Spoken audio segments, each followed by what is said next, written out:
সাথীরা, বন্ধুরা, এই পর্যায়ে বক্তব্য নিয়ে আসছেন আমাদের হাবিবুর রহমান হাবিব।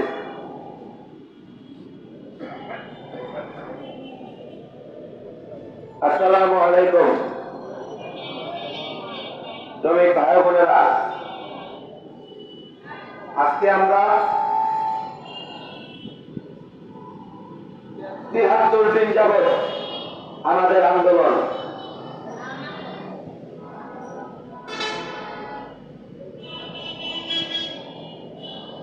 আমরা ৭৩ দিন যাবৎ আমাদের আন্দোলন চলতেছে। সেই আন্দোলনের ধারাবাহিকতায় একদিন থেকে শুরু করে ৬১তম দিন পর্যন্ত আমরা ফ্যাক্টরির সামনে অবস্থান কর্মসূচি পালন করেছি এবং এই শ্রম আইনে থাকা শ্রম আইনের কর্মকর্তাদেরকে সময় দিয়েছি, মালিকের সাথে মিটিং করে আমাদের সমস্যার সমাধান করার জন্য সময় দিয়েছি। যখনই আমরা দেখতে পেরেছি যে আমাদের সমস্যার সমাধান ওইখানে হবে না, তখন আমরা ৬২তম দিনে এই সমভবনে এসে এই সমভবনের কর্মকর্তাদের দ্বারস্থ হই এবং তাদের দ্বারস্থ হইয়া আমাদের জন্য কাজ করতে এবং কাজ করার জন্য তাদেরকে সময় দিতে দিতেও আজকে ১২ দিন এই আমাদের অবস্থান কর্মসূচি। আমরা ধৈর্য ধরতে ধরতে খাইয়া না খাইয়া এখানে রাত্রি যাপন কইরা কোন রকম শরীরটাকে এখানে ১২ দিন যাবৎ রাখতেছি এবং এই শরীর থেকে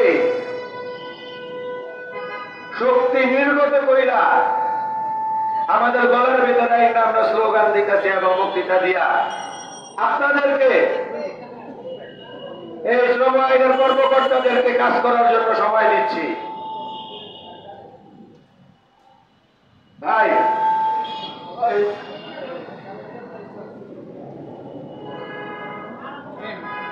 এই আন্দোলনরত অবস্থায় আজকে ১২ দিন, এই ১২ দিনের মাথায় আইসাও আপনারা তো সবই ১০-৫ মিনিট আগে আমরা নাস্তা টাস্তা খাইয়ে আইছি, তাই না? এর ভিতরেও একটা ঘটনা আমাদের কানে আসে। সেই ঘটনার উপরে ভিত্তি কইরা আমাদের নেতার পরিচয় দিতে হয়। আমরা যখন এইখান দিয়ে আসি, এইখানে কিছু অফিসার টাইপের লোক গাড়ির সামনে দাঁড়ায় দাঁড়ায় বলতেছে, দেখেন শ্রমিকগুলি কিভাবে না খাইয়া পড়ে রয়েছে, অথচ খবর লইয়া দেখেন তাদের নেতা কর্মীরা হোটেল সেরাটনে গিয়া থাকে এবং খায়। ভাই, এটা হাস্যকর না, এটাই বাস্তব। কিন্তু এই বাস্তবতা 2 বছর আগে আমাদের সাথেও ছিল। সেই বাস্তবতা থেকে ওই বাস্তবতা দেখা আমাদের যে বর্তমান সভাপতি এলিয়াস ভাই আমাদের কাতার থেকে ওই চাইসা আমাদের হাল ধরতে বাধ্য হয়েছে। এই বাস্তবতা দেখেই যখন তারা দেখছে শ্রমিকের মাথায় ইচ্ছা প্রতি মাসে মাসে 2.5 লক্ষ টাকা করে খায়, এর পরবর্তীতেও আমাদের বর্তমান নেতৃবৃন্দরা যখন দেখছে যে আমাদের সাথে ঘটে যাওয়া, আমাদের এই প্রতিষ্ঠানের অন্যতম প্রতিষ্ঠান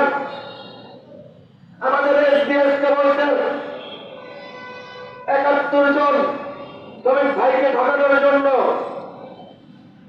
তাদেরকে তাদের পাওনা থেকে বিতাড়িত করার জন্য